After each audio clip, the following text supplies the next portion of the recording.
All right, everybody. Welcome to Deuce Talking, episode 60. Boogaloo Ops and GLADIOator Schools with Greg McCarron. Oh, Lord. Thank you for sharing that with me. That is... After last night's live stream with you and Jeremy Rothkushel and Jeremy just gut-busting, genuine laughing about talking about the Proud Boys and being beaten, you got to get initiated in the group. You got to name 5 brands of cereal while you're getting beaten. So... That's the best one of those types of songs I've seen since I saw Alex and Rex Jones singing that silly "We Love Our Somalis" song together on air. Yeah, that's one of the worst things I've ever seen. That's why I wanted to share my pain with the audience out there. Yahoo to all the people in the chat. Oh boy, I tell you what. Whew. Oh boy, Gavin McGinnis. Oh, you Proud Boys. Ugh. But I, had to share that because of last night. You guys were cracking me up, and the Proud Boys movement's going to share a lot of parallels to the Boogaloo movement. Boogaloo. Yeah, I've just now heard about the Boogaloo movement. This is, I guess, in a word, to start out, like, looking into it, interesting to say the least. There's a lot of words that could be used to describe it, though, but I'm just now finding out about the Boogaloo movement. I first heard of it, I think, on Friday. Yeah, I've been following it for a while. It's been a couple of weeks, almost a month now, when a friend brought it up to me, like, you ever heard of the Boogaloos? I was like, Boogaloo? You mean, Breaking 2 Electric Boogaloo? Like, Boogaloo flu, and we'll get to that in a minute, how they completely erased the Boogaloo flu out of the lexicon. No, the Boogaloo Boys, the Boogaloo movement. No. What's that? And then, I have a good friend who's a normie, who's like a barometer. And he's like, John, you have to read the Wikipedia page on the Boogaloo movement. And I was like, why? And he was like, it's the definition of Fed posting. And I was like, well, if he says it, and he doesn't really believe in conspiracies for the most part. Okay. So I go check it out, and I'm reading this, I'm like, yeah. And look, I'm not saying that the Boogaloo movement's grassroots. I'm not saying that at all. I ain't saying that you ain't going to have some racist people be a part of it. I ain't saying that at all either. But to think this is genuine, and to a lot of this is genuine, you don't think a lot of this is just to steer up agitation on the left, to put it on CNN, to get their talking points across. That's definitely what a lot of this is. And there's a lot of genuine libertarian parts of this too as well. People who believe, I'm not a libertarian anymore, but it's just interesting. And when I look at this, we read some of the Wikipedia article. I want to discuss it with you, Greg. What were your first thoughts when I alerted you to the Boogaloo movement? Well, the idea that it's coming from, what is this? I'm not familiar with this 80s pop culture electric boogaloo that the name allegedly comes from, but I noticed that you started to hear about this more in 2019, basically online, and then I noticed that there was a big presence at there's a photo on I believe right there on the Wikipedia profile of the gun rally, or the Second Amendment rally in Richmond, Virginia, earlier this month as the response to the governor of Virginia at the beginning of the year. So I noticed that presence. Then I noticed there was a presence as well at the reopen protests up in places like Michigan and other places. And I wondered, when I thought about that, all of the weapons, the heavily armed presence of the people there, I wondered if there was a big correlation between the heavily armed presence, particularly in Michigan, and this particular movement. I'm not sure. I mean, that's a question I have. I don't know the answer to that. GS Crippler said in the chat, didn't the Insane Crown Posse start that? That would be the Juggalos. That would be the Juggalos, not the Boogaloos, the Juggalos. So yeah, most people, I've heard of Breaking 2 Electric Boogaloo. That was in the pop culture lexicon many years ago, almost a decade or more ago. I somehow got a subscription to Entertainment Weekly and used to read it often, so I learned a lot about pop culture from that a long time ago. When you used to go in the stores, they'd be like, you want to sign up for a magazine? You get one free, and I was like, yeah, sure, pick one. And they were like, they picked me for Entertainment Weekly, and I started reading it, so I learned a lot about it.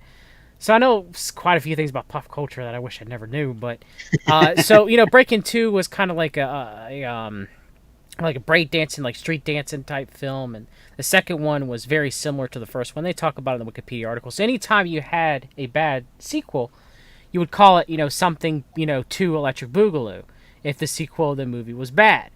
So that's kind of in the cultural lexicon. And then, in the early 2000s, Boogaloo was another term for homosexual. And then Boogaloo flu was HIV and AIDS. It's very interesting that they've scrubbed that from the internet recently, since they've been talking about the Boogaloo movement and they wanted to bring it to our attention, the fourth estate, the news media, of how that part of the lexicon of the word Boogaloo has completely disappeared. But there are some remnants of it that still exist before they completely took it down, that I captured just because I was like, I used to think that, I was like, okay, so Boogaloo, I knew Electric Boogaloo, I knew Boogaloo flu. So I was like, what's a Boogaloo when the first time? So I captured it just to show, because I saw it being erased. And so the Boogaloo movement, now they'll say it's a loosely organized American far-right extremist movement. There are libertarian Boogaloos. Now, you can have right-leaning libertarians, but you can also have left-leaning libertarians, more of your libertines, okay, that just are against government. Boogaloo movement also had anarchists involved. Now, yes, there were some what we consider far-right extremists. Your white nationalists have their own Boogaloo groups as well. And your militia groups, which some of them have white nationalist leanings and some of them don't. That's what makes up or umbrellas the Boogaloo movement. It isn't just far-right extremists. And we'll get to why and who really first labeled that in a minute, which is going to be very interesting to the people in the audience of where this came from. So, I find this interesting, this history of what you mentioned with Boogaloo having I guess there's a connotation with the Boogaloo, and I guess within what we know as the LGBTQ, whatever you want to call it, community. And it's very interesting that that's the case when you think about one of the other things I noticed in this article is that, and this isn't surprising considering it's something that's primarily, I guess, on the right, quote unquote, is the use of the Pepe the Frog meme. And of course, Pepe the Frog was I believe is a reference to Roy Cohn having this obsession with green frogs, the photos of Roy Cohn in his office or wherever it was in his house with all these green frogs. Of course, the rise of that meme. So it's another aspect of there being of this. I would kind of call it, I guess, kind of a disturbing to an extent subculture within like the Trump MAGA sphere with things such as the whole Pepe the Frog movement, and then and also the constant playing of YMCA. When Jeremy Rothschild and I went to the Trump rally in Des Moines, Iowa at the end of January, the song YMCA played right in between two of the songs that were supposed to set the mood for for Trump's arrival just before Coming in the Air Tonight by Phil Collins, which is a perfect song to basically introduce Trump to. Then you get YMCA right in between Coming in the Air and Proud to Be an American by Lee Greenwood. So that was interesting. And then even most recently with YMCA, there were, I guess, counter-protesters at a recent protest rally were singing YMCA as an attempt to try to distract from the rally. Once again, MAGA people. So I guess what I'm saying, and then one more example of this is the whole Proud Boy phenomenon. Of course, the Proud Boys being, I believe Gavin McInnes himself is openly gay, and of course the infamous stunt with him and Milo Yiannopoulos kissing, basically to say "F you" to Islam. So there's this kind of disturbing undercurrent of that within this, and I wondered if this is another extension of that. I'm not sure. oh yeah, very much so. And someone in the chat, I got to scroll because I want to give that person credit. Michael Ellis said Boogaloo Boys is literally Kekistani 2.0. In a lot of ways, it is. In a lot of ways, this is an operation. This is an op. This is an op, and we're going to get to why I believe so in a minute. And why I think there's a lot of feds involved, there's a lot of Fed posting involved. I mean, for the love of God, people, they're wearing Hawaiian shirts. It's like the undercover cop that goes to buy drugs, and they're wearing like a polo shirt, and they're like, yeah, can I get me some get me some marijuana? Like I mean, I'm not saying there's not genuine people in this movement, do not get me wrong, but I mean, let's be real here. They're wearing military fatigues and Hawaiian shirts. All right. So, The interesting thing is, and when you read the history of it, okay, they talk about it showing up in 2019. It's showing up on 4chan and Reddit. And I've seen it loosely on 4chan, but really it hasn't really gotten much traction on 4chan like you expect it does, because there's many operations that are run on 4chan. Now, one interesting thing is they talk about Duncan Limp. Now, I remember around March that people were saying justice for Duncan Limp. And someone that I follow on Twitter had it as a hashtag. So I was like, who's Duncan Limp? And I went and looked.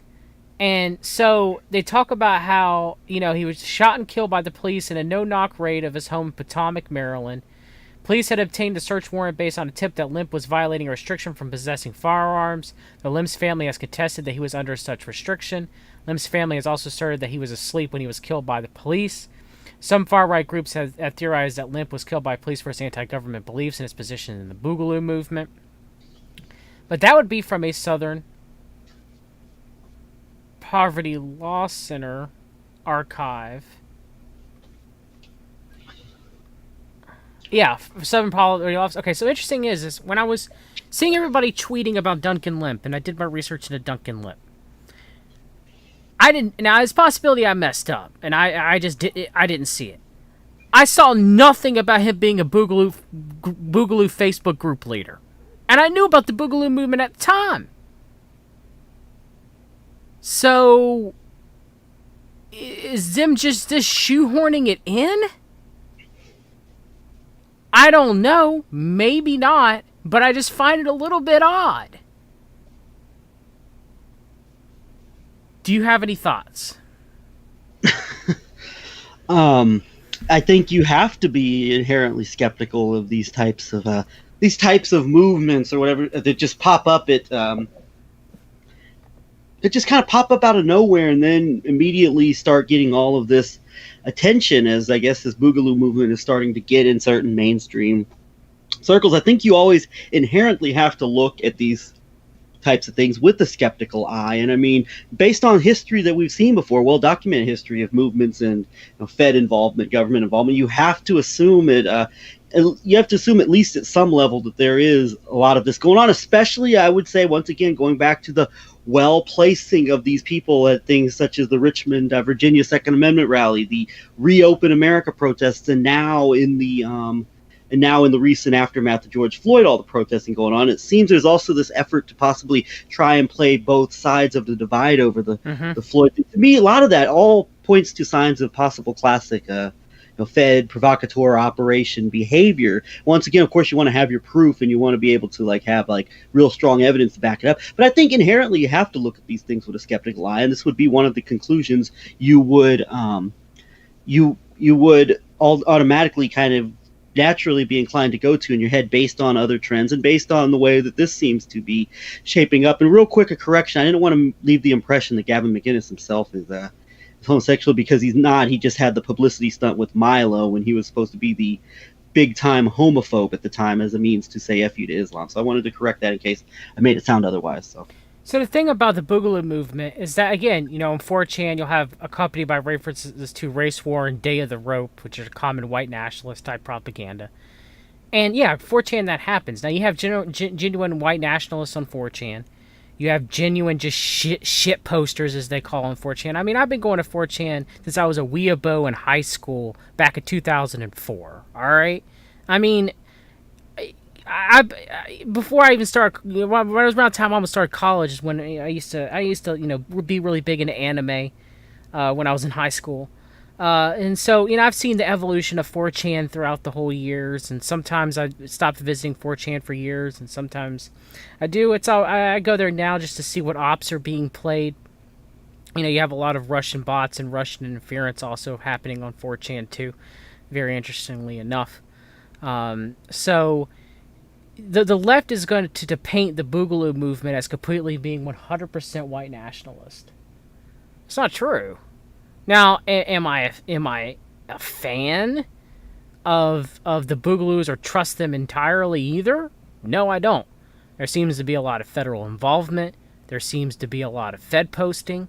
There seems to be a lot of white nationalism associated with it, but not everybody. You can't paint people with that broad of a brush.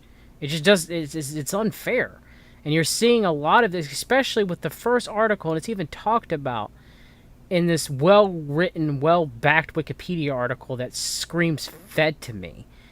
Is it first showed up as far, in the media by the ADL, the Anti-Defamation League. So they bring the first attention from the Fourth Estate, and we're supposed to think that there isn't something shady here? Any thoughts, Greg?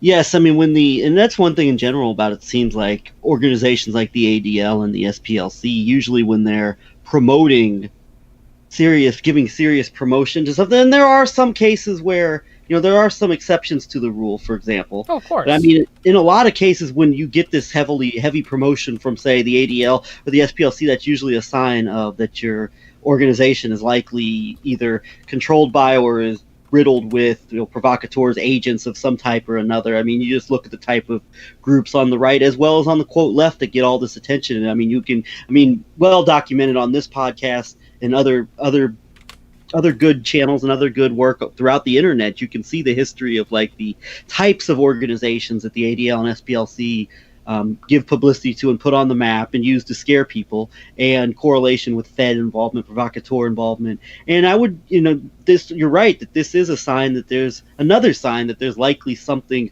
going on from this, even looking on the outside in without having like a real understanding of like the ins and outs. I mean, this is just another example that you can kind of look at as to cite a justification for being, at the very least, very wary of this organization and of the types of connections and perhaps people steering it and influencing it. So the Anti-Defamation League, and many people have talked about its, beginning connections to the B'nai B'rith, and its founding. But the Boogaloo extremist new slang term for a coming civil war, November 26, 2019. And of course, they posed the worst picture you could possibly, with the Nazi black sun in the background with its occult meanings and Boogaloo and, look like a military guy. So they get the worst, pictures that they could possibly. Oh, by the way, John, real Yes. quick, thanks for the reminder on the whole bringing about civil war and the the accelerationist aspect of this. That's another sign of like there's something going on with this at this point in time, and that there's part of this whole mission statement or whatever this bigger goal is, at least rhetorically, is the idea of accelerating a domestic turmoil, which is certainly something that is being pushed by so many different aspects of things right now on multiple sides, the political aisle, the social division aisle. So that's another aspect right there, that they're coming out with this type of rhetoric and making their waves, at least rhetorically, with these kind of talking points in this time period. Yes, of course. And then you have something that I, in my own Discord group, I discussed, something I knew was going to happen, was this. Boogaloo arrests in Nevada portray extremists using protests to incite civil war. 2 men charged with conspiring to incite violence and civil unrest at protests over the killing of George Floyd previously sought to do the same thing at protests against coronavirus lockdowns, in both instances saying to promote their extremist agenda, federal prosecutors say. Federal agents arrested the men, Stephen Parshall and Andrew Lineman, along with a third man, William Loomis, before they allegedly planned to disrupt a Black Lives Matter protest in Las Vegas.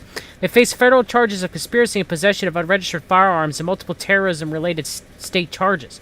Prosecutors say the men had planned to use firebombs and explosives to create chaos and panic that would lead to riots. Oh, so they wanted to do helter-skelter. The men are being held in the Clark County Jail on $1 million bond each. Like with majority of these arrests, would you say it's fair to say, Greg, that it is very likely that they were led? If this is even accurate, if this is even being reported accurate, that they were led by law enforcement? That you see in many of these examples. So yes, I would say maybe, or also I think it could be the case. It's a combination of law enforcement and also in people within their fold that have, either direct law enforcement or maybe indirect law enforcement via informants, provocateurs within that are, as you said, they're leading them into these types of events happening. I mean, there's history of, like, I'll go back to the 1960s when we were looking. Jeremy and I were looking into some of the research we did on the history of the Anti-Defamation League and B'nai B'rith, and following up basically on William Cooper's work as well as the Executive Intelligence Review.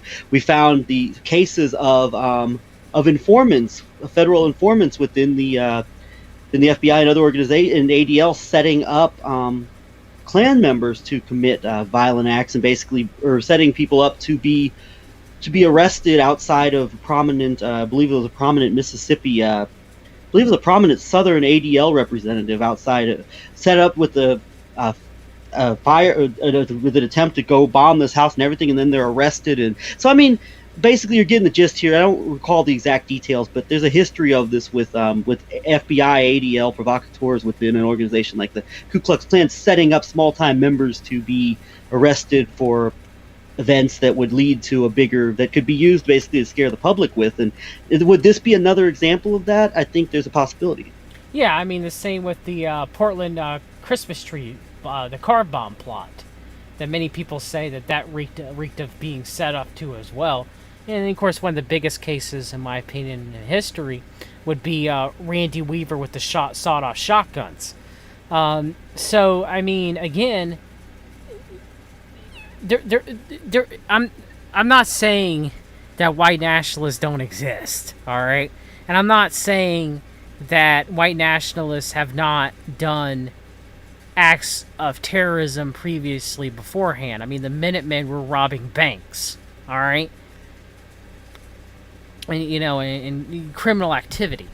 But the thing is to think that this is genuine, that this isn't to stoke fear on the left, that the Fourth Estate and the government aren't going to do that, to make people fear that there's a Boogaloo person around every corner and at every protest. You know, they're going to start jumping and beating just a guy wearing a Hawaiian shirt because it's the only shirt he had at laundry day.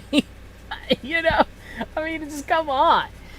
It's to rally the voters for the election to come out, even though it's my belief and GeorgeMcCavDev.org's belief with the voter fraud, or election fraud being rampant, that when it comes to the president, it's pretty much, it's already decided, I guess say. So, but it still doesn't mean that they have to make it to appear so. You got to keep the theatrics up. So, yeah, this is to make the left more fearful. It's the same with, you know, the George Soros boogeyman behind every corner. Like, before it was George Soros, it was Maurice Strong. And I'm not defending Soros or Strong at all. I'm just saying is that's how the media puts forth the people who still locked into the left-right paradigm to get their talking points out and to instill fear and push control. John, it reminds me of another song that you should probably play before one of your streams. That was the Bob Dylan song, Talking John Birch Paranoia Blues. You're seeing those John Birchers everywhere, looking for them in your refrigerator. You just can't find them. So yeah, very much so. And so, I mean, it's crazy to look at this. Look at this, and I'm just shaking my head. And I'm like, can people not see this as an operation? This is a full force operation. Now, I used to watch that guy with the glasses a long time ago, almost a decade ago. And of course, Mr. Medicare's done excellent expose series and all the people involved with that guy with the glasses and how horrible most of those people are. I mean, Jew Wario was a grooming pedophile. Who took his own life. So yeah, many of the people, that guy with the glasses, they were not good people. But there was a guy on there. His name was Benzai. He was French. He would interview video games primarily. His stick was that he was overtly heterosexual, like extreme heterosexual, almost misogynistic. And so they I remember what I saw. It was so long ago. But they did this thing that was like a bizarre universe, and it was like, what if Benzai was gay? And it was part of something that guy with the glasses did. So in this video, he says Boogaloo flew. All right, that's the only reason why I'm playing this, and I hate to subject you guys to it because this is the gayest thing. But it's important because this did exist. This is from 2010, you guys. All right? So I'm showing you that this is one time was in the lexicon. I remember it being in the lexicon. But they completely have wiped it out for the Boogaloo movement. So when you Google it, when you Google Boogaloo Urban Dictionary, this Boogaloo flu as being HIV and AIDS used to come up. It doesn't now. So I'm gonna play this real quick.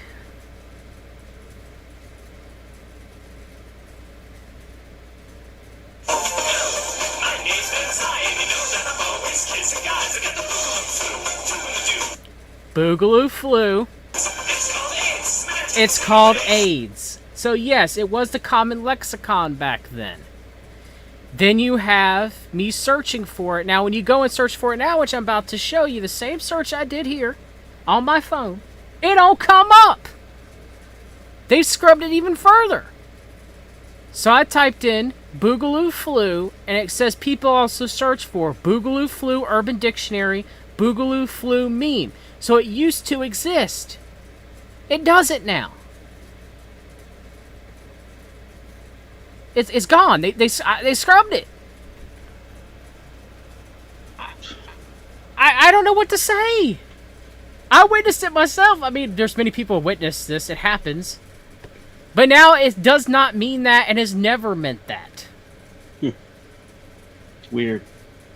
It's really all I can say is weird, John. And I mean, I can just go back to what I said earlier with the strange, it just makes me think about, once again, what I said earlier, the strange aspect of like a subculture of the whole MAGA thing around these types of, around those types of subjects, such as going back to what I said earlier with the obsession with the Roy Cohn frogs thing and other aspects. It's like, but ultimately with this, I mean, it's just really strange. It's like, I can't, if I told you I knew what to make of this, I would be, I would be lying to you. So it's interesting though, and it's definitely, you get the impression that it might just be another one of these things that there's a hidden meaning to that we're just not in on the joke about. I don't know though. And so now Boogaloo in Urban Dictionary, which one time meant breaking to electric boogaloo, one time meant Boogaloo flu. It was a term for homosexuals, and Boogaloo flu was a term for HIV or AIDS. It no longer means that. No. No longer means that. Now it means civil war. Does not only pertain to war with the government, but also to political sides. Hashtag Boogaloo, hashtag Civil War, hashtag Antifa, interestingly they put there. Hashtag Patriots, hashtag Black Lives Matters, and hashtag 3%. 3%'s white nationalists. So you have both sides. Interesting. Antifa, Black Lives Matter, Patriots, 3%ers. All of those were mentioned, I believe, in the Wikipedia article, as there have been various aspects of the Boogaloo movement, whatever it is, to try and basically be conjoined together to all of those. So yeah, I mean, I don't know what to say about it. It's weird. I mean, it's weird. But so the next we have, you got putting out there though. I mean, it's something to think about. I mean, this is as we've seen before with these things. There's a lot of the times these hidden meanings or whatever that goes on to be more than meets the eye with them, and so I mean, it's interesting to share though. It's definitely something that. I mean, it's perhaps deserving of further inquiry. I don't know how important it is, but I mean, it's definitely worth being put out there and inquired about. And there's one last thing I want to do before we switch over to Steve Bannon, and then I want to get your final thoughts on Boogaloo. This is also something that I did today. I just wanted to, search Boogaloo in YouTube, all right? Because I was curious to see what would come up. So you have... And I wanted to see how far back it went on YouTube, all right? So you have, so you got, people discussing, what is Boogaloo from your news outlets, and you have people like, what is Boogaloo, Rick and Bubba. So you have people discussing it. So far we got 3 months back, 1 week ago, 3 months, 8 months ago. So 8 months ago, they were discussing Boogaloo, because you got someone hitting the button. This is Boogaloo time, all right? 8 months, 1 week, 4 months, 5 months, 8 months. Interesting. Now, this is really interesting because why would it come up right-wing groups, anti-fascist protesters swarmed downtown Portland 9 months ago from Bloomberg? But when you click the video and when you watch it, it's Proud Boys. It has nothing to do with Boogaloo. I watched it. There's no mention of it.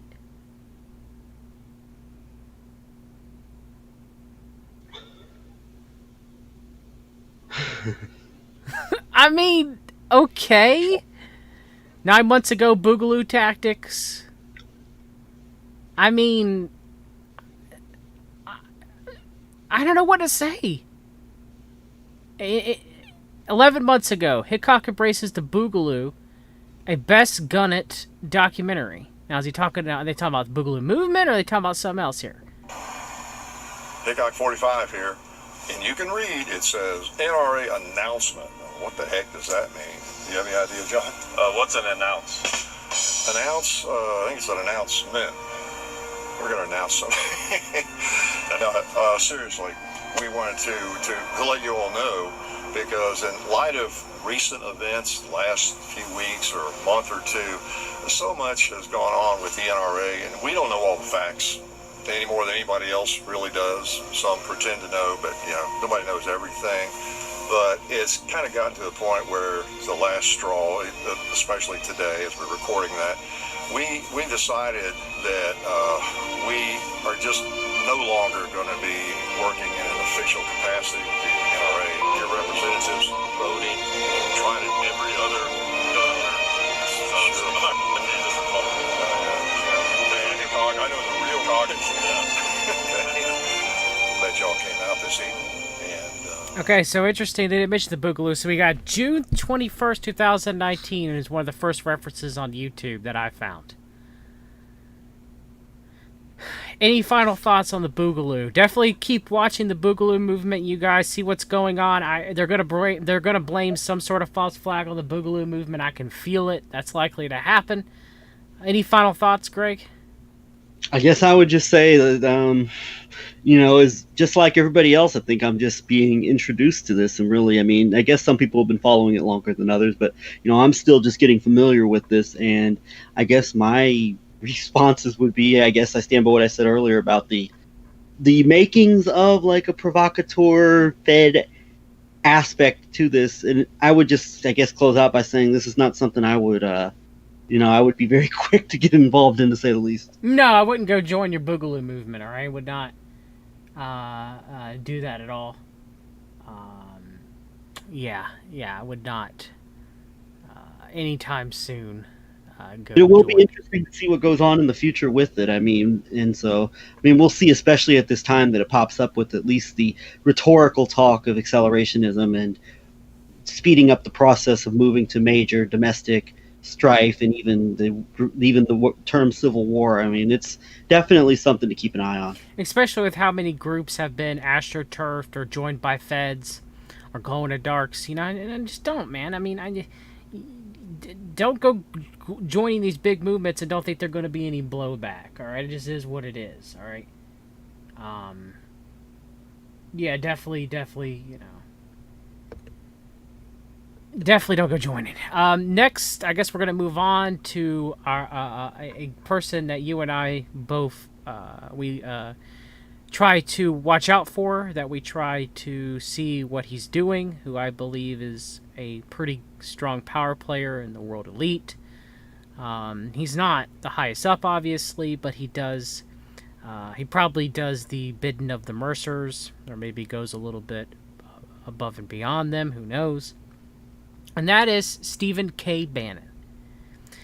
Now, my friend, I Read Old Magazines. If you haven't subscribed to I Read Old Magazines, go subscribe to him. He does a lot of good work covering the secret right, especially from a Catholic's perspective. He is a Catholic, old school Catholic, and I definitely recommend. He's covered a lot on Steve Bannon's GLADIOator schools. Operation Gladio, having a lot of reminders to Steve Bannon's GLADIOator schools. Definitely I would recommend going to check out I Read Old Magazine's works on the Council for National Policy and that whole nexus, and Steve Bannon and the Habsburgs and Jay Dyer and Alexander Dugin. To start out with everything, so first we have Steve Bannon At first, this was last year, Italy revoked Steve Bannon's right to use a monastery for his political gladiator school, from Vox.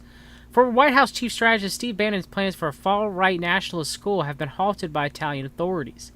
Bannon hoped to run the school out of an ancient monastery near Rome, but officials say they're revoking rights to the grounds for failure to maintain the site and pay fees. In a statement released Friday, Gianluca Vacca, an official with Italy's cultural ministry, said that it was the government's duty to revoke the rights to the Certosa di Trisulti Monastery that the Human Dignity Institute, a far-right Catholic think tank Bannon partnered with, had obtained. Vacca cited the fact the group failed to pay proper concessions and said it was determined that the institute did not have an experience in cultural heritage custodianship. The ministry had voiced concern that repairs have not begun that would make the historic property available for public use. Political opinions have nothing to do with us, Vacca said. We're interested in respecting the law and protecting the national cultural heritage, of which the Certosa is obviously part. Bannon, who has once served as President Trump's chief strategist, had hoped to train mid-career students looking to do something different in the rhetoric and strategy of far-right nationalism at the school. He promised the monastery would become a gladiator school and planned to call it an Academy for the Judeo-Christian West. Interesting he added the Judeo part. In response to the Italian government's statement, Bannon signaled that he's not ready to give up on his dream of opening the school and said the fight for Trisulti is a microcosm of the fight for the Judeo-Christian West. Further complicating Bannon's plan is the assertion by Italian authorities that a bank document the Human Dignity Institute submitted, inquiring rights to use the monastery, had been forged. Bannon had rejected this accusation, claiming that everything actually is legitimate. And questions over the authenticity of the bank document is just dust being kicked up by the left. Any thoughts before I read the rest, Greg? I mean, you said at the start, like, that's one thing we never did when Steve Bannon left the White House is, I never took my eyes off him. I always assumed he was going to come back and in a big way. And he was over in Europe and he was stirring up a lot of the, quote unquote populist sentiment over in Europe, and then taking the lead with the whole propaganda aspect of the efforts against China right now by establishing Committee on the Present Danger China and being at the very forefront of this China push that I think we might talk about a little later. And now opening up finally this gladiator school, whatever this is supposed to mean. And it's interesting you brought in the gladio aspect of it, because definitely the circle Steve Bannon runs in are continuations of the old Cold War era Gladio operations. Of course, even Gladio B that, never really ended, have just maybe changed names over the decades. And I would also add in there a key figure in the Gladio operations of the 80s, it seems like, as it relates to Italy, which is where, of course, the Gladiator School is, would be Michael Flynn's co-writer and arch neocon PNAC hawk. I've never met a Middle Eastern military intervention he didn't love, Michael Ledeen. So, and one more thing I'll mention about Steve Bannon is that Steve Bannon's pal and fellow, I guess, filmmaker Michael Pack has been confirmed by the Senate to be the head of Radio Free Europe, Voice of America. So that's another aspect of this that makes sense from a European perspective, as far as like the global arm of like the U.S., I guess. What you might call the global arm of like the Trump deep state, so to speak, in terms of media propaganda now being in the hands of somebody who's very much into this whole MAGA, this bigger global operation that Steve Bannon, at first as perhaps a front for the Mercer family through Breitbart, and then also through other interests as well, has been a major player in really cultivating over the past decade or so. Yeah, having Council for National Policy interests.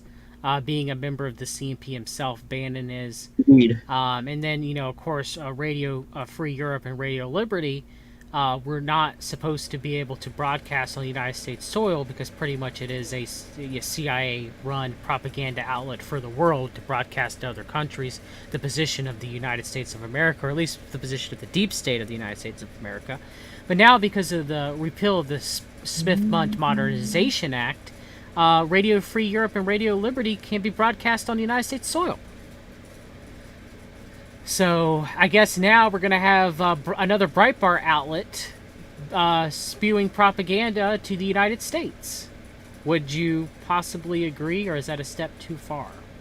Oh, I think that's very much. I think that's.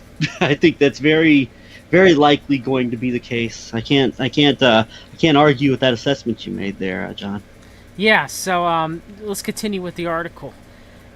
Bannon hoped to create a global school for nationalist thought. Bannon hoped to use the planned school to create a legacy of populist teachings rooting in his own personal alt-right philosophies of governance. I wouldn't really call it alt-right philosophy of governance. I would call it neo-feudalism and synarchy beliefs of total governance, divided right of kings. Dugan pushes that as well, but okay. Well, we'll teach... John, by the Yes. way, a possible Council for National Policy connection of that whole nexus to Michael Pack was that from 2015 to 2017, Pack served as president and CEO of the Claremont Institute. So Oh, I mean... I guess that's more than a possible connection. Well, maybe, So- maybe not.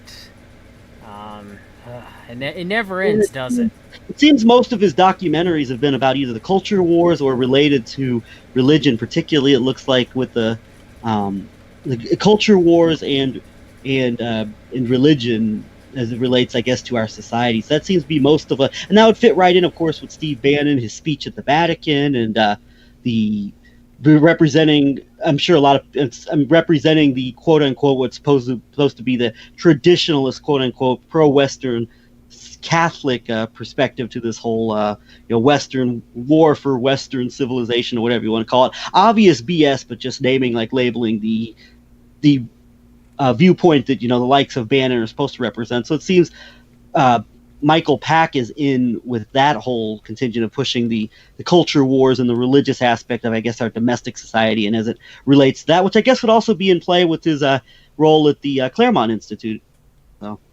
Well, I mean, Bill Bennett was a big part of the Claremont Institute, CMP. I mean, it never ends with the... I never found any proof that Michael Ledeen... You guys have covered a lot about Michael Ledeen on the Antedote.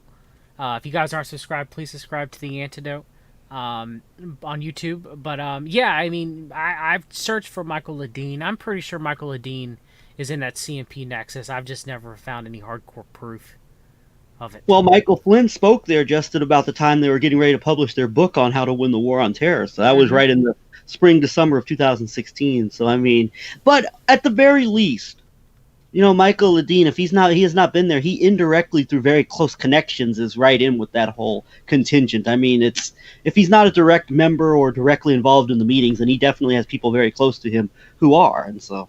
Yes. Yeah, very much so. All right, let's see here. We will teach the So underpinnings... he's basically an extended family member if he's not officially part of it. That is true. And Bannon definitely... And Mercer's a CMP as well, so... Will we teach the underpinnings of populism and nationalism? Yeah, absolutely, Bannon told the Washington Post after the Human Dignity Institute won its bid to occupy the monastery for $111,000 a year, but also a broader range of stuff, the trends of where we think the world is going. From the beginning, however, locals were opposed to the monastery, which features frescoes dating to the 18th century and priceless art being used for political purposes by foreign operatives. Almost everybody's against this, Mario B., the mayor of the town near the monastery, said. Citizens are having a hard time understanding that the monastery is going to be a place where future politicians are going to be trained. They keep looking at it as a religious place, and that's it. Members of the Human Dignity Institute, a Catholic think tank led by Bannon, ally, and British political operative Benjamin Harnwell, have also taken issue with using the monastery for anything other than religious study. Cardinal Renato Maria Martino, a one-time honorary president of the Human Dignity Institute, wrote a letter to Harnwell advising him not to use the ground for political purposes. I recommend you to make sure the Abbey is really turned into a place for worship and meeting open to everyone, Martino wrote, according to Politico. I really hope you and the Human Dignity Institute succeed in carrying out the project without any distortions or modifications, including the implementation phase, that will degenerate the purposes you have worked for so hard. Harwell voted Friday to fight off to hold the lease. Okay, so Bannon headed to Europe after falling out of favor with the president following reports that he said Donald Trump Jr.'s contact with Russian agents was treasonous, and that Trump firing FBI Director James Comey was the biggest mistake in political history. So the very interesting thing is here recently, Bannon plan for Trisulti Monastery is resurrected. by Christopher Lamb. Steve Bannon's plan to turn monastery in central Italy into a gladiator school. Training will be populist leaders in how to defend the Judeo-Christian West is now back in motion. So these going to be leaders and left behind destabilization networks? Is this next generation? Is this next generation of Gladio, Greg? Most certainly it is. But what are we saying, John? Of course, going back to what you were saying before, it's absurd. Of course, we can trust these people not to use this freedom to operate this monastery or whatever you want to call it. You can't. It's ridiculous to think there would be any ulterior motives, John. Come on now. But in seriousness, yes, this definitely is an extension of. It's not an extension. It's not the Gladio. It might be a Gladio by another name, or there may be another term for it, or it may not even go by an official term. But this is definitely, it seems to me, an extension of previous operations in that part of the world, both during the Cold War and ever since. So. Yeah, very much so. An administrative court in Lazio has overturned a decision by the Ministry of Culture to revoke the 19th-year lease headed to the groups seeking to implement President Donald Trump's former chief strategist's plans. Mr. Bannon is working with the Dignitaris Humani Institute to restore the sprawling 800-year-old Carthusian monastery complex of Trisulti, set among the forests in the province of Frosinone, 470 miles southeast of Rome. The plan is to create the spiritual home of Bannonism. So what are we getting? Pedophilia. We're getting ultra nationalism or synarchism. And we're getting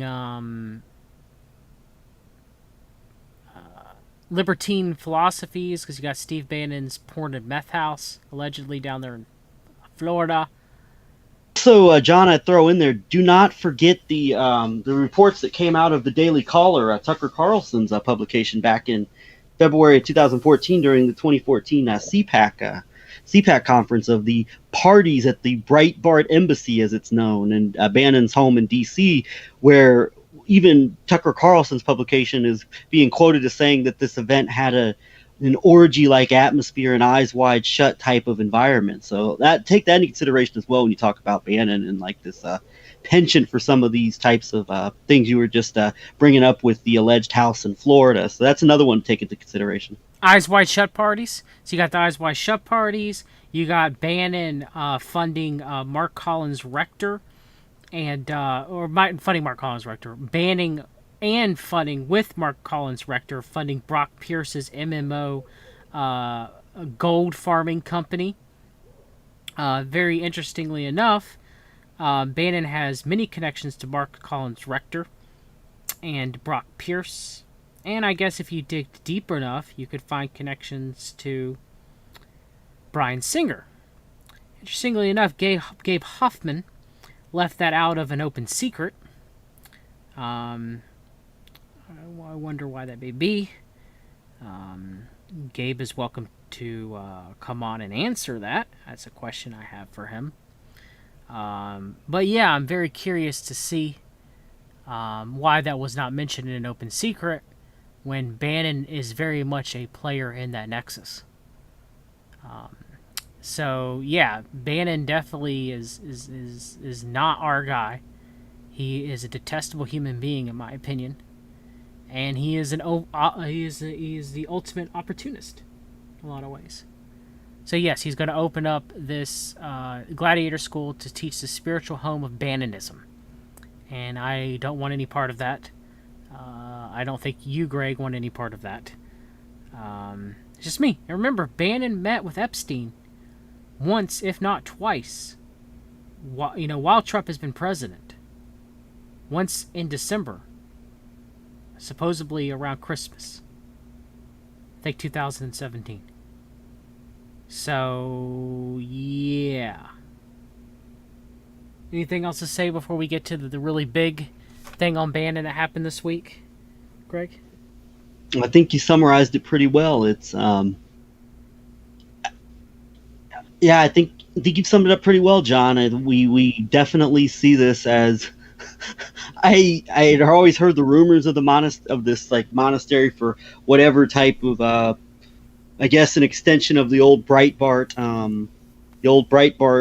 fight the slogan #war, and I guess this is the next step of that. It's very much been a globalized thing. The U.S. obviously with the culminating with MAGA and Trump, but also you got to remember this is the same geopolitical movement that brought us the Brexit in the UK and a lot of other things as well, Bolsonaro in Brazil. And I guess this is just the latest example of that, of this globalized #war mentality, of basically another example of, like, I guess the latest part of, like, the right side of the global world order, as you call it, John. A next step towards fulfilling bigger agendas. And I guess I would say also, no matter how appetizing some of this language might sound about restoring values, I mean, do not allow yourself to be emotionally driven by, like, the ideas of restoring culture and restoring whatever traditionalism, because I guarantee you, and once again, your channel, a lot of other people out there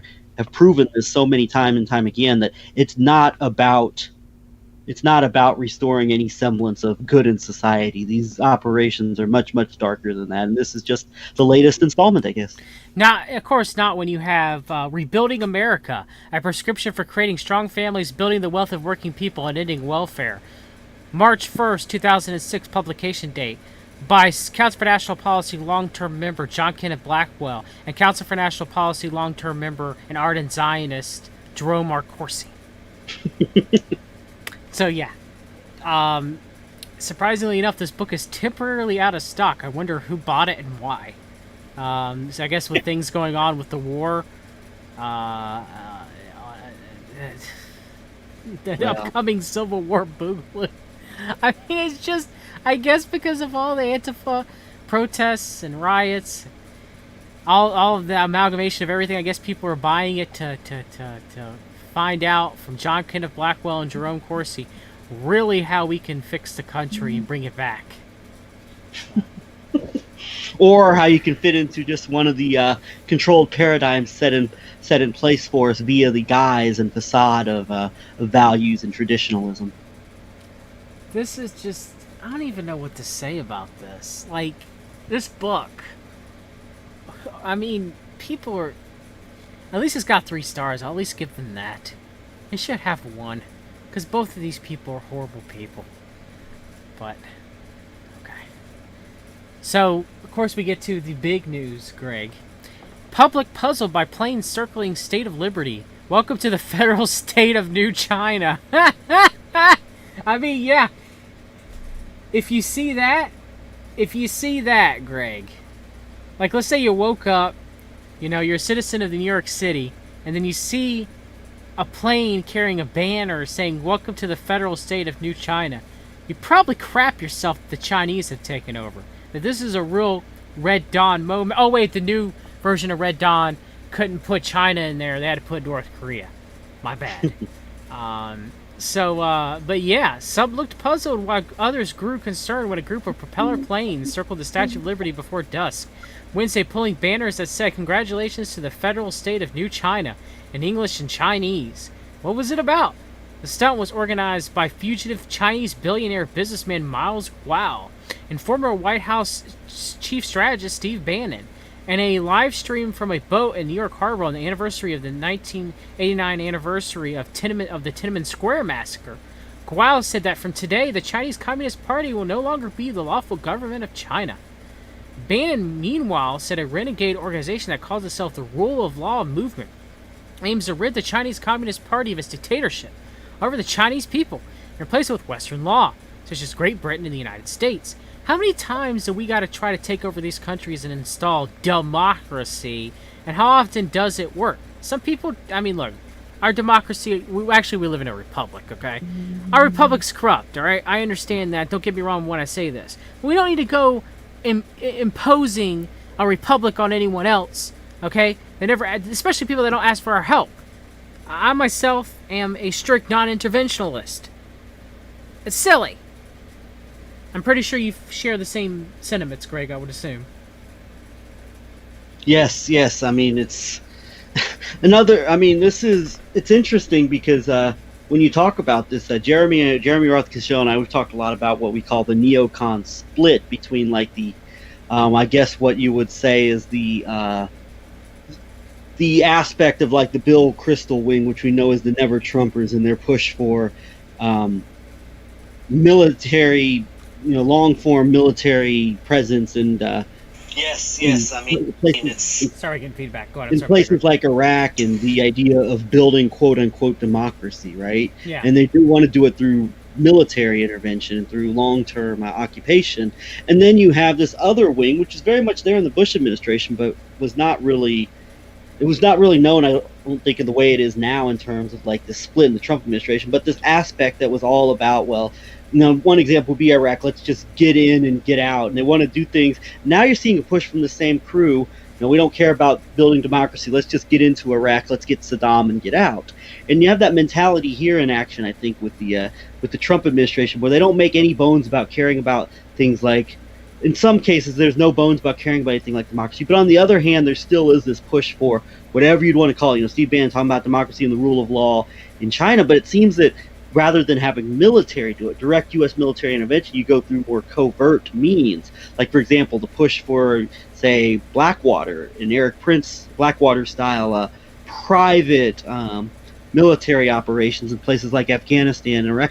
And Afghanistan, for example, also, I believe, even in replacing the U.S. military presence in Syria, it's been suggested. But here we've got an example of, this is even different from along the lines of that, because on one hand, I guess you could say this is being done without the military, so to speak. But on the other hand, how legitimate is this even? I mean, are they seriously leading people to believe that there's been some type of like covert replacement of the official Xi Jinping government in China? I have a hard time believing this, but I think it seems to me to be another example of this, because the way the Bannon way for China, remember, he was quoted as saying that we'll be at war in the South China Sea in 5 years, but it seems that like the way of going about it is, instead of like a physical war, you do a trade war and you support the protests. I don't know if there's a goal ultimately of like a direct military intervention. I mean, that is a terrifying thought if you think about China, but it seems that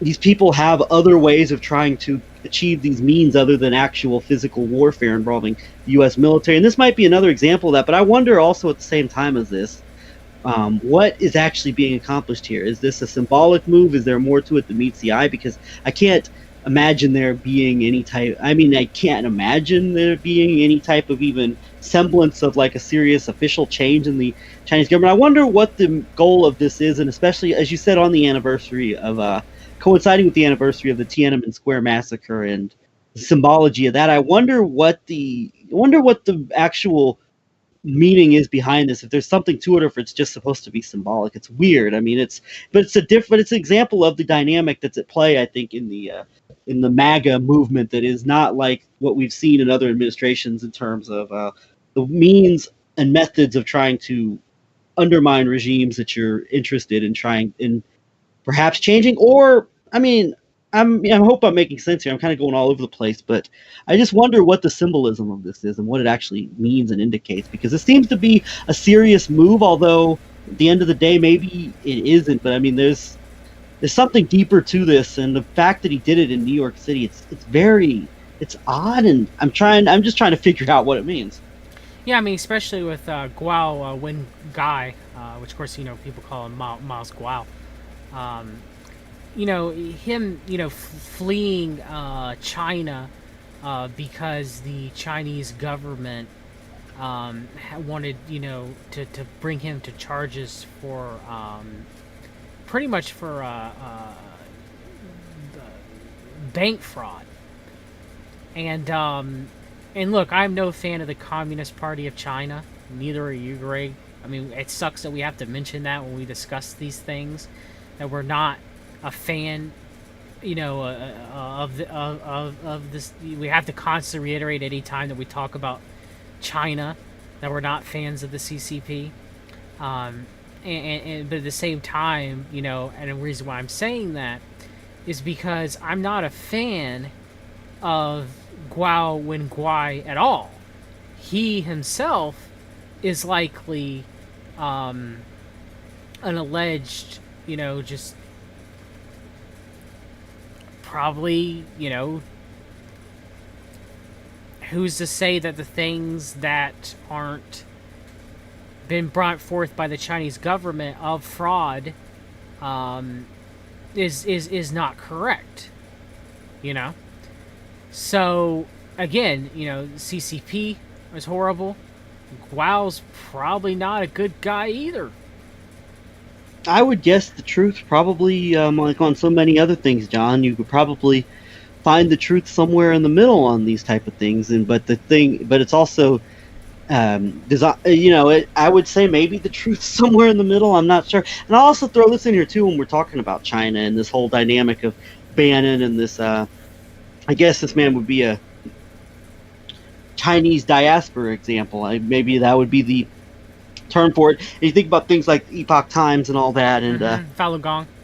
In Falun Gong, but also on the other hand, you still have this strange dynamic of unanswered questions regarding the Republican Party in China, and a lot of the same figures we talked about on the right side of the Republican conservative movement in the Council for National Policy nexus with Chinese nationals, particularly the images, the photos that surfaced of a lot of top conservative politicians and activists taking photos following the arrest of the New England Patriots owner Robert Kraft for soliciting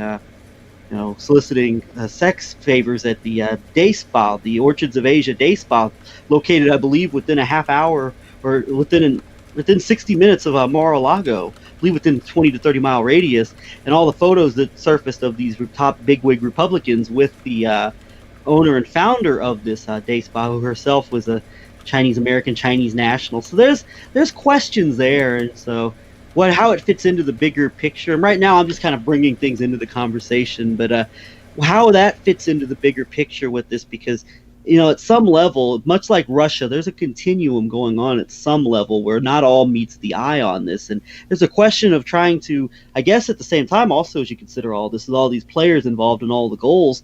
There is, at the end of the day, I mean, not all meets the eye, I don't think. I get the impression that not all meets the eye in terms of the amount of the very serious rhetoric against China on one hand, but there's still there are aspects of the strange bedfellows relationship that is still in play there, and I guess it would take an understanding, of more of a long-term history of understanding of the Chinese conflict and the Taiwan aspect of things and the nationalists versus the communists, and then of course the long-term history of the America officially quote unquote opening up to China through the Nixon Kissinger days.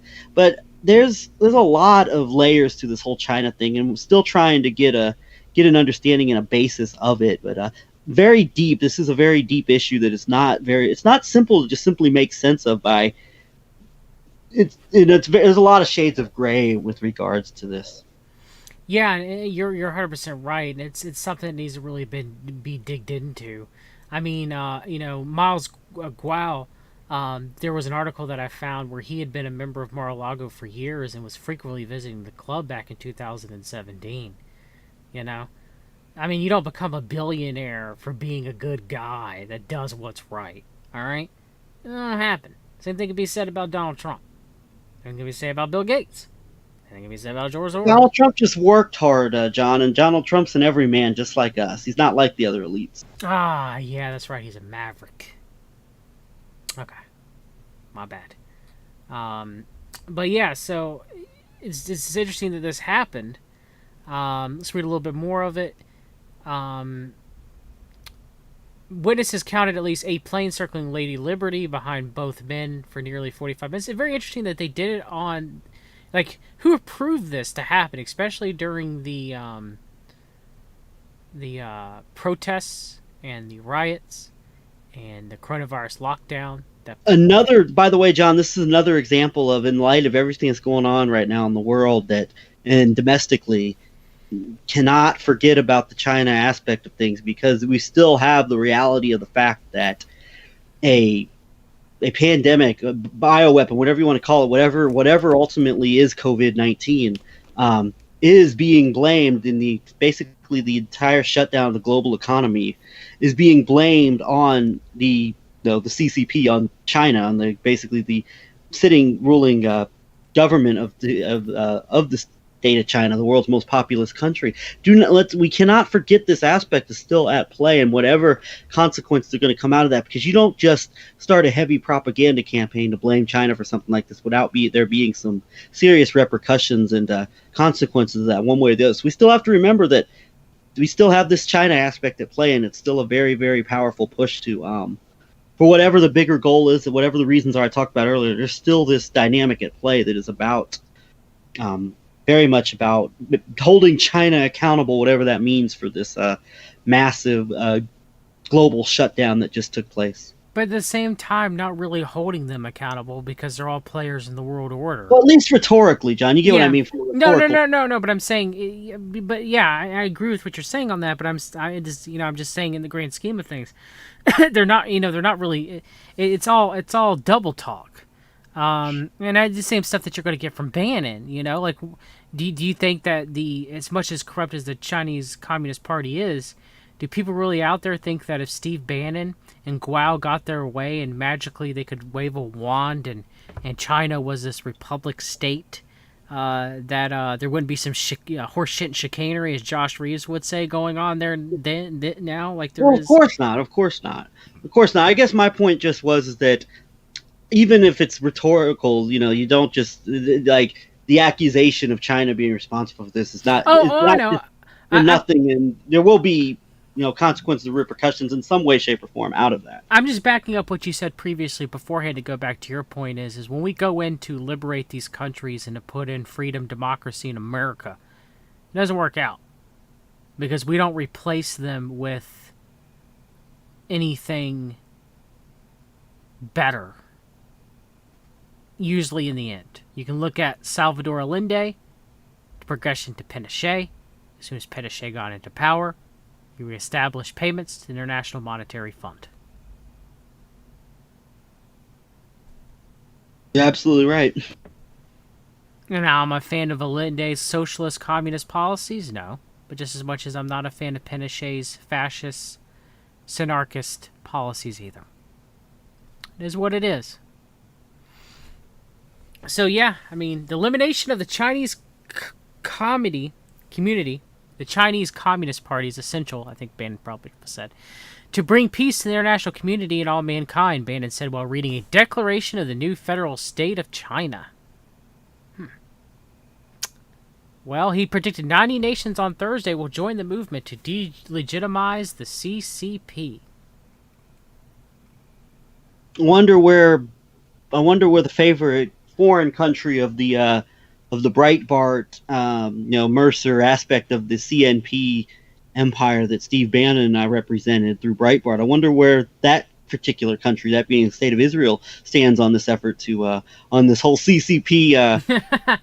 Considering the relationship between Israel and China, it's another one of those perspectives where it's interesting because then you have to bring in like the whole East versus West perspective, and even possibly looking from like a geopolitical perspective of a multipolar world perspective of someone like Steve Bannon being a chaos agent in an operation that is designed to, in some ways, under the guise of American exceptionalism and under the guise of restoring the West and Judeo-Christian values, whatever you want to call it, there is still this undermining aspect of basically lessening the U.S. Influence in the world larger. So I wonder, you got to figure into that there. What does Israel think of this, and how does that relate to something like maybe a shift from West to East, and what exactly is the role of a Bannon propaganda campaign and something like that too? I mean, yeah, in relation when it comes to the Belt and Road Initiative, Russia being involved early on, Switzerland later funding it. Would Israel dislike China flipping to being backed by some Mercer, Bannon, CMP, Miles Guo type backing? Like, would they hate that? Who knows? Who really knows? It's tough to say. Especially since the Mercers and Bannon are ardent Zionists and big fans of Israel. So, it's interesting. I mean, my belief is it's like a mob. Yeah. They may fight, but at the top, they're lockstep. And I will say... Go ahead and finish. No, it's good. No, that's it. There's a lockstep at the top. So. Yeah, and I will say, though, that outside of, I believe there was an op-ed written, I believe it might have been the Washington Examiner by, I believe his name is Tom Rogan. He's actually a British journalist who actually, I believe, replaced John McLaughlin as the host of the McLaughlin Group. An article in the Washington Examiner basically sounding the alarm about the rise of the China-Israel relationship, how this is going to be a test for the U.S. and as far as like almost like even like a kind of a picking sides type of scenario in this op-ed. There's not been very much at all. I can't think of any examples of anybody in this whole like China hawk Israel, very pro-Israel, very hawkish, at least rhetorically, towards China contingent, whether it's Steve Bannon or whether it's Frank Gaffney in the Center for Security Policy or any of the Fox News type of saber rattlers, Tucker Carlson, any of these people, bringing up the China-Israel relationship in a critical light. No, they never do. They don't. It doesn't even exist to them. You'll never hear them mention it. Not even Tucker Carlson. You never hear Tucker. And that's a pretty big omission. I mean, that's a really big omission. And it's I don't think it's definitely not an accident. I think it's definitely, this omission has got to be by design, and that omission needs to be brought into question and really raised to people. I can't even think of one CMPer that discusses the Belt and Road Initiative. I can't think of one. Leave in the comments section if you guys can think of one. I can't think of one. It does not exist to them. The technology exchange between China, Israel, the Russia is not even mentioned. I mean, that's what Russiagate really was to both sides. Josh Reeves has always said, you guys have said on the Antedote too, both sides have their connections to Russia. Both the left and the right, the Democrats and the Republicans. They all do. I mean, the whole Russiagate, in the end with the conclusions of the special investigation by Robert Mueller, it led to nothing. Doesn't mean nothing was there. It just means that it was meant to lead to nothing. Just like the CMP cooking up the phony impeachment of Bill Clinton and not show the left and right being involved with drug trafficking in Mena, Arkansas, and the Clintons being heavily involved and directly linked to that. I mean, the boys on the tracks, among other things. And look, no, instead it's Monica Lewinsky and lying under oath. And nothing happens. Very interesting. Very interesting indeed. But that's something that definitely needs to be addressed in the future by some of these combination of China hawks and Israel lovers about that relationship that is very, very much at play here. It's never going to happen. It's never going to happen, man. So let's play real quick. This is it was LBRY on Twitter, who I'm gonna give props, who alerted this to me, and of course, he used to do the RX only picture show with Tracy Twyman. Rest in peace, Tracy Twyman. Hope it is true that you found Christianity before your assassination. So let's see here. 我向大家要说一个事情，我在3年前说过，我们一定要在3年内消灭它。3年内发生的一系列的事情，证明了天佑我们爆料革命，共产党已经在死亡的路上。我曾经也许诺过，干不到共产党，我从我的18楼我开过跳下去。现在我任务还没有完成。 If he doesn't destroy the CCP, you have to hold it to Miles Guo, okay? Greg, he said he would jump off his building. Oh boy, let's remember this prediction in a little while from now. Yeah, I don't think it'll ever happen. I'll wait and hold my breath. Let's continue. I'm sorry to apologize to you. Although that will not be happening.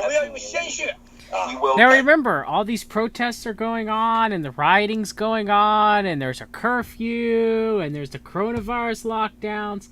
All of that. But yet Miles Guo and Steve Bannon are on a boat in front of Statue of Liberty. $1 billion will get you that. Being world power players, the world order will get you that. If you and I try to do that, Greg, we'll be arrested. Just remember that. Alright, let's continue.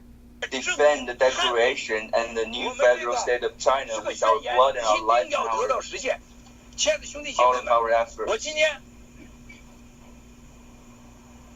I am going to commemorate this moment with blood.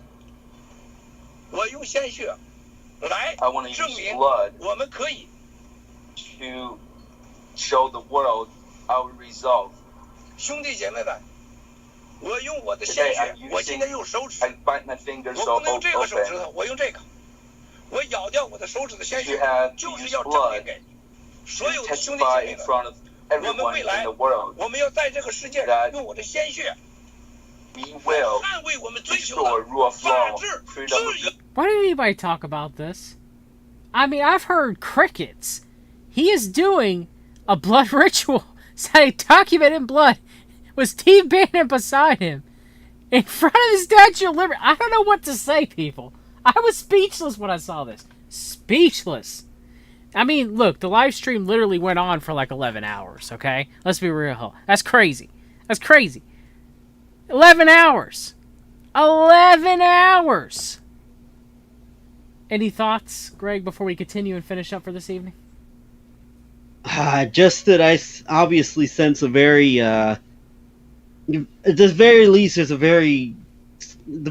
think it's safe to say there's a very dark nature behind this this ceremony and the lack of media coverage. Yeah, I mean, I barely heard about it. I think you alerted me to it, and that's the only place I've heard about it from. I mean, there have been, doing a Google search, there have been a couple of mainstream outlets that reported on it. New York Post reported on it, but like nowhere, no, in terms of almost nothing. And this is from a media that always loves to publicize certain, aspects of things that the relative silence on this is very, it's interesting to say the least.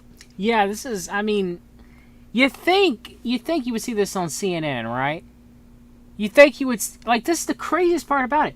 The Fourth Estate did not touch this at all. You think it would have been on Huffington Post, it would have been on CNN, it would have been on Vox, it would have been on MSNBC. You would have heard about it on all the talk shows.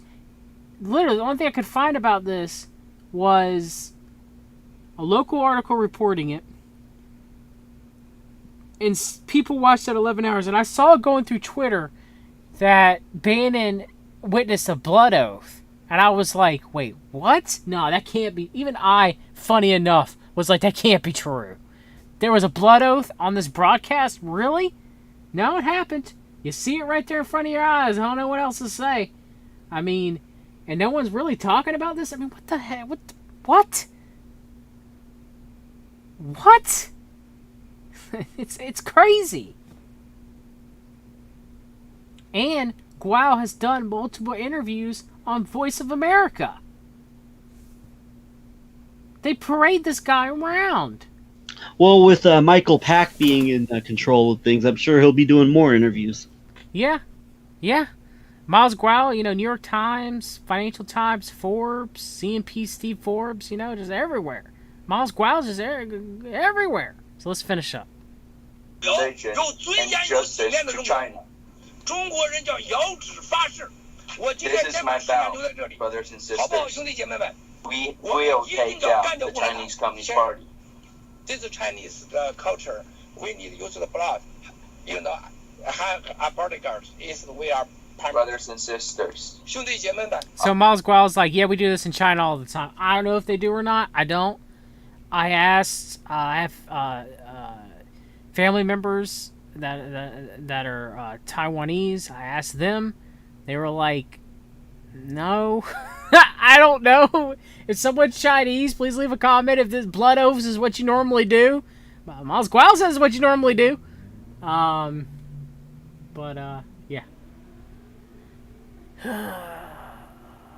I don't know what to say. I am not going to jump off a building. I am going to destroy the CCP. Thank you, everybody. Thank you, Lee. Now we'll pass the show to Lee for the next program. Himalaya, the pinnacle of freedom.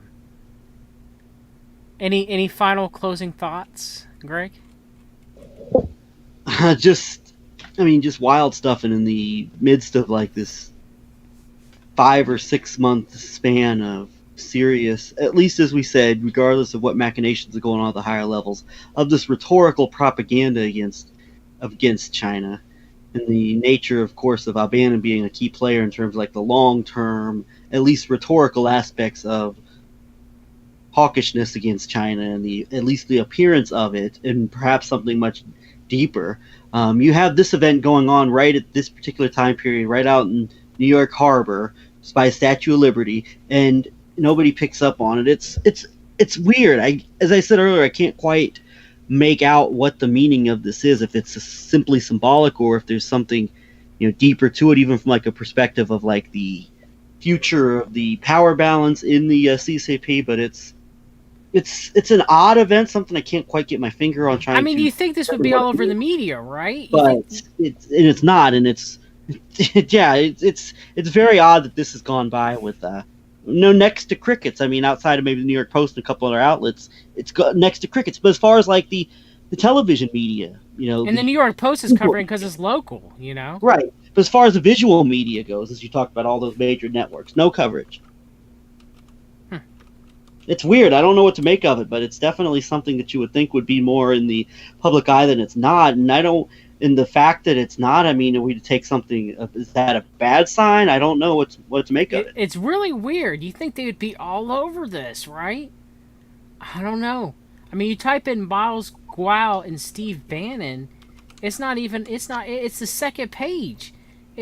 Wow. It's not to the second page that it comes up, and it comes up with the Daily Voice article that I just showed, Public Puzzle by Planes. So there's no one's covering this. Weird. Makes me think I should watch the whole 11 hours. Oh goodness sake, that'd be quite a marathon to sit through, John. Well, I can speed it at 2 times, I think. Yes, that's what I do. I do double speed. Some people say double speed drives them crazy. I can usually keep up with double speed. It used to, but I figured it out. Is there any other closing thoughts, brother? Definitely thank you for coming on. Subscribe to the Antidote for sure. Anybody out there that's listening, you guys' live stream last night kept me entertained on my drive home from Myrtle Beach, and greatly appreciate what you and Jeremy Rothkushel are doing. Greg. Well, thank you, John, and this is a mutual admiration society here. And I will just say, I guess I will reiterate the point we made on our show last night, Jeremy and I on our stream, is that in this particular time where we're living in a very, it's in such a divisive era, time right now. And I would say right now, this is, I think I've never seen things more divided than they are right now. This is just a very, very, once again, now we're seeing possibly the most emotional issue in our entire society being brought back to the forefront, that of course being the topic of race. And it's very hard in this period, in this particular moment, to not react impulsively based on emotion. And I say a combination of ideology and emotion. And I think it's important to try to, as best we can, to keep a nuanced perspective and try to be open to views that may not even entirely are in accordance with us, especially on these hot button issues where everybody wants to get you into an ideological box.